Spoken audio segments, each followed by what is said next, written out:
আসসালামু আলাইকুম, কেমন আছেন সবাই? আশা করি সকলে ভালো আছেন। বুটস্ট্র্যাপের নতুন পর্বে আপনাদেরকে স্বাগতম। ইতিমধ্যে আমরা বেস সম্বন্ধে জেনে ফেলেছি। যারা এখনও বেস কি সেটা সম্বন্ধে জানেন না, তারা আমার প্রিভিয়াস ভিডিওগুলো দেখে আসবেন, তাহলে বেস সম্পর্কে জানতে পারবেন। তো আজকের ভিডিওতে আমরা খুবই ছোট দুইটা খুবই গুরুত্বপূর্ণ টপিক শিখব। ছোট হোক কিন্তু খুবই গুরুত্বপূর্ণ দুইটা টপিক শিখব। একটা হচ্ছে ব্রেডক্রাম্ব, অপরটা হচ্ছে প্রোগ্রেস বার। তো কথা না বলিয়ে চলুন শুরু করি যে ব্রেডক্রাম্ব কি। তো ব্রেডক্রাম্ব কি এটা দেখার জন্য আমরা দেখেন এখানে একটা পিকচার ওপেন করে রেখেছি। এখানে হোম পেজ থেকে এই পেজে, এই পেজ থেকে এই পেজে, এই পেজ থেকে এই পেজে, এবং এখন কারেন্টলি এই পেজটাতে সে আছে।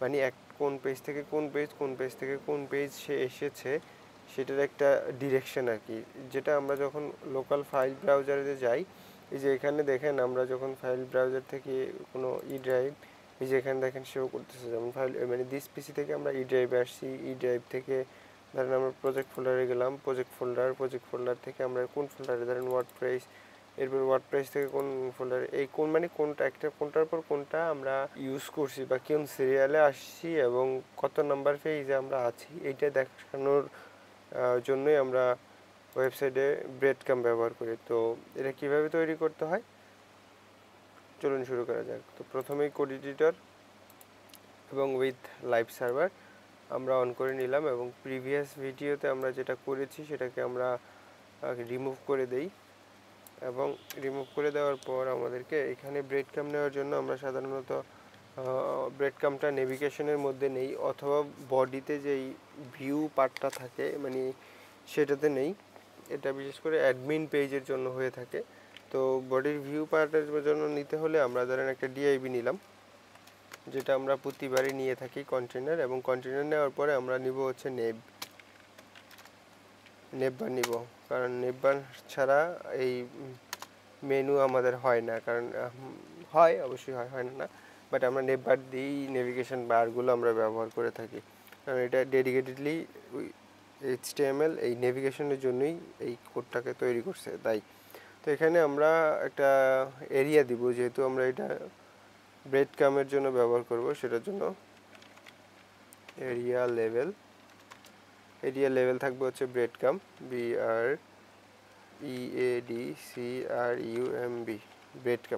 ব্রেডক্রাম্ব থাকলো। এবং এই নেভিগেশনের মধ্যে আমি লিখবো হচ্ছে অর্ডার লিস্ট, মানে OL, তারপর ক্লাস থাকবে ব্রেডক্রাম্ব, ক্লাস থাকবে ব্রেডক্রাম্ব, এবং এই OL এর মধ্যে LI থাকবে, ক্লাস থাকবে হচ্ছে ব্রেডক্রাম্ব আইটেম। এইখানে আমরা লিখবো হচ্ছে এ ট্যাগ দিয়ে আমরা এখানে পেজের নামটা লিখবো, যেমন আমরা প্রথমে হোম পেজ থেকে আসবো, আমরা তো এখানে আমি হোম লিখবো, এবং হোম লিখলে আমাদের এখানে পেজটা চলে আসবে, এবং এই LIটা আবার কপি করে আমি নিচে পেস্ট করে এখানে লিখলাম হচ্ছে CATACORY ক্যাটাগরি, দেন এটাকে আবার পেস্ট করব, এবং ক্যাটাগরি থেকে আমি আসলাম হচ্ছে ব্লগ পোস্ট, মানে ব্লগ পেজের ক্যাটাগরিতে আসলাম, মানে এই এখন আমি কারেন্টলি যেটাতে থাকবো সেটাতে আমরা জাস্ট কারেন্টলি যেই পেজটাতে আমি অ্যাক্টিভ থাকবো সেটাতে আমরা লিখে দিব যে হচ্ছে পেজ, আর এটাতে অ্যাঙ্কর ট্যাগ হবে না, মানে লিঙ্ক ট্যাগ হবে না। কারেন্ট যেই পেজটাতে থাকবে সেটাতে লিঙ্ক হবে না, বাকিগুলোতে লিঙ্ক ট্যাগ থাকবে, এবং আমরা এখানে যদি ক্লিক করি যে ওই পেজে সে রিলোড করে নিয়ে যাবে। তো এটাই হচ্ছে ওয়েবসাইটের ব্রেডক্রাম্ব। এখানে চাইলে আরও ডিজাইন করা যায়, স্টাইল করা যায়, আপনি CSS দিয়ে ট্রাই পারবেন, এবং এই সাধারণ বিষয়টা আপনি HTML CSS দিয়ে করেও করতে পারবেন, কারণ এটা করতে হলে অনেক কিছু আপনাকে লিখতে হবে, বিফোর আফটার ইফেক্ট শিখতে হবে CSS এর। সো এটা বুটস্ট্র্যাপ খুব সহজেই করে দিল। এরপর আমরা পরের সেকশনে চলে যাই, প্রোগ্রেস বারে। সেটার জন্য আমরা কী করব, প্রথমে কন্টেনারটা নিয়ে নিব। অবশ্যই কন্টেনার নেওয়ার পরে আমরা কন্টেনারের মধ্যে একটা ডিআইবি নিব হচ্ছে প্রোগ্রেস নামে, PROGRESS, প্রোগ্রেস নামের একটা ডিআইবি নেওয়ার পর এই প্রোগ্রেসের মধ্যে যত প্রোগ্রেস থাকার সেটার মধ্যে থাকবে আমাদের প্রোগ্রেসের পরে আমাদের থাকবে হচ্ছে প্রোগ্রেস বার, BAR, প্রোগ্রেস বার। যখন আমরা প্রোগ্রেস বার দিব তখন আমাদের একটা প্রোগ্রেস বার এখানে চলে আসলো। এখানে আপনারা দেখতে পাচ্ছেন কি পাচ্ছেন না আমি জানি না, কিন্তু এখন এটা একবারে ফাঁকা একটা প্রোগ্রেস বার চলে আসলো, একটা এখানে হালকা একটা ব্যাকগ্রাউন্ডে। তো এইখানে আমরা একটা কাজ করতে পারি, স্টাইল দিতে পারি। স্টাইল উইথ দিলাম ধরেন 50%। যখন উইথ 50% দিব তখন কিন্তু আমাদের 50% উইথ চলে আসবে। তখন আমরা এখানে চাইলে ইচ্ছা মতো উইথ দিতে পারি, লাইক 20%, এখানে কমে গেল, লাইক 90%, এখানে বেড়ে গেল। এখানে ইচ্ছা মতো আমার যত প্রয়োজন হয় তত উইথ আমি এখানে দিতে পারবো। আবার আমি কত উইথ দিলাম সেটা যদি আমি এখানে মেনশন করতে চাই সেটা আমি এখানে লিখে দিতে পারবো। যেমন আমি এখন 90% উইথ দিছি, আমি এখানে 90% লিখে রাখলাম। তখন এখানে 90% লেখাটা একদম মাঝখানে চলে আসলো, মিডলে, প্রোগ্রেস বারের মিডলে। এরপর আমাদের প্রোগ্রেস বার অনেক সময় প্রয়োজন হয় স্টাইপ নেওয়ার জন্য, মানে অনেকটা দাগ দাগ অনেক ওয়েবসাইটে দেখবেন। সেটা নেওয়ার জন্য আমরা কি করব, এই যে প্রোগ্রেস বার লিখলাম, প্রোগ্রেস বার ক্লাসটারে আমি আরেকটা কপি করব। কপি করার পরে আমি জাস্ট আর নতুন করে ক্লাসটা লিখবো যে প্রোগ্রেস বার, দেন আবার লিখবো হচ্ছে স্ট্রাইপ। হ্যাঁ, STRIPED, স্ট্রাইপড। যখন আমি স্ট্রাইপ লিখবো তখন স্ট্রাইপ চলে আসবে। দেখেন এখানে একটা দাগ দাগ দাগ দাগ চলে আসলো। আবার যদি আমি চাই যে এখানে আমি এই যে ব্যাকগ্রাউন্ড কালারটা আমি অন্য কালার দিব, তো এখানে দিলাম হচ্ছে বিজি ডেঞ্জার। এখন আমি এখানে চাইলে যে কোনো কালার ব্যবহার করতে পারবো, সেটার জন্য কোনো প্রবলেম নাই। এখানে ডেঞ্জার না দিয়ে যদি আমি সাকসেস দিই, SUCCESS, সাকসেস, সাকসেস দিলে কালার চেঞ্জ হবে। আবার যদি আমার ইচ্ছা হয় যে ব্যাকগ্রাউন্ডটা আমি সেকেন্ডারি দিব, SECONDARY, সেকেন্ডারি, তাহলে সেকেন্ডারি কালার চলে আসবে। মানে আমি যেই কালারটা চাইবো সেই কালারটাই আমার চলে আসবে। তো আমি এখানে সাকসেসই ব্যবহার করি, দেখতে ভালো লাগতেছে, আমার কাছে ভালো লাগতেছে, সাকসেস ব্যবহার করলাম। এখন এই স্টাইপটা অনেক সময় দেখবেন যে যখন লোডিং নেয় কোনো ওয়েবসাইট, কোনো মানে কোনো একটা কাজ করতেছে, ডাউনলোড করতেছে, এই স্টাইপটা একটা মানে অ্যানিমেটেড হয়। তো এই অ্যানিমেশনটা কীভাবে করবো? এই অ্যানিমেশনটা করার জন্য আবার সেম আমরা প্রোগ্রেস বার ক্লাসটাকে কপি করলাম, কপি করে এইখানে জাস্ট প্রোগ্রেস বারের সাথে লিখে দিব হচ্ছে অ্যানিমেটেড। বাস, যখন আমি অ্যানিমেটেড লিখে দিব তখন দেখেন যে এটা কিন্তু অ্যানিমেটেড হচ্ছে। আপনারা দেখতে পাচ্ছেন কিনা আমি জানি না, আমি একটু জুম করে দেখাই বড় করে। এই যে দেখেন এটা কিন্তু এখন অ্যানিমেটেড হচ্ছে, ঠিক আছে, অ্যানিমেট হচ্ছে এখন।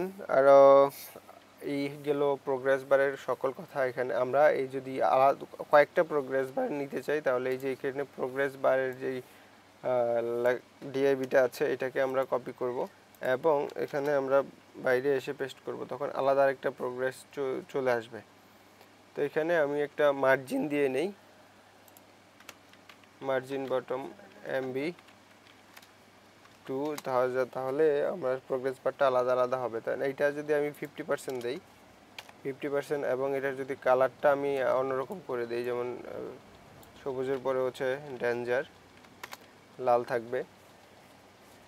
তারপরেরটা হচ্ছে এরপরে আবার প্রোগ্রেস বারটা সেমভাবে আমি কপি করা আছে, আমি আবার পেস্ট করে এটা দিব হচ্ছে 30% উইথ। আচ্ছা, এখানে আমরা চেঞ্জ করছি কোথায়? 50%, এইখানে চেঞ্জ করতে হবে 50%। আমরা লেখাটাতে 50% চেঞ্জ করছি ঠিকই, কিন্তু উইথ কমাই নাই, যার জন্য আমার এখানে শো করছিল না। এরপরে আমি এটা দিলাম ধরেন 40%, এইখানে লিখে দিব হচ্ছে 40%। তাহলে আমার প্রোগ্রেস বারটা চলে আসলো এবং এখানে আমি মার্জিন বটম দিব হচ্ছে MB2। তাহলে সুন্দরভাবে আমার প্রোগ্রেস বারটা দেখালো এবং অ্যানিমেটেড হচ্ছে। তো একই সাথে আমি যদি চাচ্ছি যে একটাতে অ্যানিমেটেড হবে না, তখন আমি এই যে প্রোগ্রেস বার অ্যানিমেট এটাকে তুলে দিব এবং এখানে যদি আমি চাই বিজি কালার অন্যটা দিতে, তাহলে অন্যটাও দিতে পারবো। ব্যাস, বিজি কালার। এটা যদি আমি চাই যে সাধারণটা থাক, সেটা থাকবে, আমার ইচ্ছা মতো আমি সব কিছু কাস্টমাইজ করতে পারবো।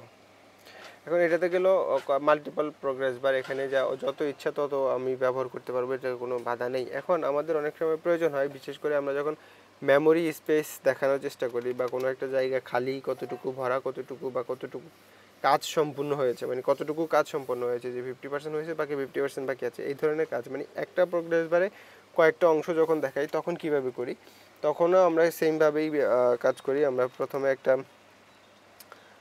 ক্লাস নেই হচ্ছে প্রোগ্রেস নেওয়ার পরে আবার ডিআইভি নিব হচ্ছে প্রোগ্রেস বার, এবং এখানে আমরা কতটুকু নিব বা কতটুকু ফ্রি স্পেস আছে বা যেই লেখাটা আমরা দেখাতে চাই, ধরো আমরা লিখলাম হচ্ছে FRW free SPACE free space, মানে আমাদের কতটুকু ফ্রি স্পেস আছে সেটা দেখানোর জন্য আমরা স্টাইল নিলাম উইথ 40%। হ্যাঁ, 40%, মানে 40% আমাদের ফ্রি স্পেস আছে। তো এটা আমরা কালার দিব হচ্ছে বিজি সাকসেস, কারণ খালি জায়গা বা জায়গা সবসময় গ্রিন থাকে। 40% আমাদের খালি জায়গা আছে, এটা নিলাম। এবং এরপরে আমরা যেটা করব, আগের বার আমরা করেছিলাম কি, যে প্রোগ্রেস যে ডিআইবিটা আছে সেটা থেকে কপি করেছিলাম, কিন্তু এবার প্রোগ্রেসটাকে কপি করব না, এবার করব হচ্ছে প্রোগ্রেস বার যে ডিআইবিটা আছে সেটাকে কপি করে এবং এই প্রোগ্রেসের মধ্যেই আমি পেস্ট করে দিব। তখন দেখেন যে পাশে আমার অটোমেটিকলি আরেকটা ইয়াও চলে আসলো, এবং এটাতে আমি সাকসেসের জায়গায় এটাকে আমি ওয়ার্নিং করে দিব, ওয়ার্নিং। এবং এখানে আমার থাকলো হচ্ছে ধরেন 20%, বা আমার 20 না, আমার 30% থাকলো এখানে। ওয়ার্নিং স্পেস হচ্ছে 30%। এখন আমি চাচ্ছি যে আরেকটা অংশ আমি দেখাবো, যে এর পরের অংশটা হচ্ছে মানে টোটালি রং বা কোনো খারাপ জিনিস বা কোনো কিছু হচ্ছে এখানে, অন্য কিছু একটা, মানে 3টা সেকশনে আমি ভাগ করলাম। সেটা হচ্ছে ডেঞ্জার, এবং এটাতে দিলাম হচ্ছে 30, এটা হচ্ছে 30, এবং এটা হলো ধরো ডেঞ্জার লিখে দিলাম আমরা এখানে DNG ডেঞ্জার, এবং এটা হচ্ছে ওয়ার্নিং।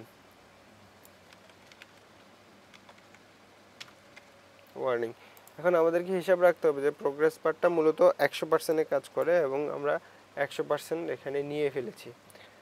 তো এটা কিন্তু টোটালি রেসপন্সিভ, আপনি যে ওয়েবসাইটেই যান না কেন, যেখানেই যান না কেন, সম্পূর্ণটা রেসপন্সিভ প্রোগ্রেস পার্ট, যেহেতু বুটস্ট্র্যাপের কাজ। তো এই হচ্ছে আজকের ভিডিও, খুবই সিম্পল এবং ছোট জিনিস, বাট খুবই দরকারি। আমরা এই ওয়েবসাইটে খুবই ইম্পর্ট্যান্ট কোনো কাজ করার সময়, প্রসেসিং করার সময়, তখন এই সব জিনিসগুলো ব্যবহার করে থাকি। আশা করি ভিডিওটি ভালো লেগেছে। যদি ভিডিওটি ভালো লেগে থাকে তাহলে লাইক করেন, কমেন্ট করেন, আর আপনার বন্ধুদের মাঝে শেয়ার করেন। দেখা হচ্ছে নেক্সট এপিসোডে। ততক্ষণ পর্যন্ত ভালো থাকবেন, সুস্থ থাকবেন, আর আমার জন্য দোয়া করবেন। ধন্যবাদ সকলকে।